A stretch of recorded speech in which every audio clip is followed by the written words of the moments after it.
Hi everyone, Dr. LeMay here, and welcome to this week's Patient Wins. This week I got a couple of great cases for you.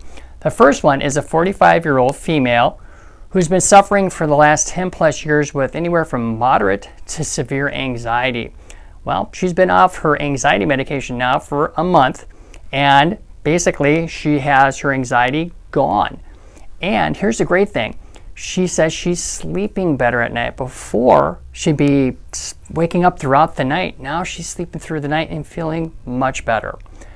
The second one is a 60-year-old female who for the last 4 to 5 years has been having stomach bloating, and it's been getting worse. Now we've had her on a protocol for just 2 weeks, and her stomach bloating is almost gone. And here's the great thing. She said that before she would just lay in bed and she was tired, but she just couldn't go to sleep. She felt tired and wired. Now she's going to sleep faster. She says she feels much better.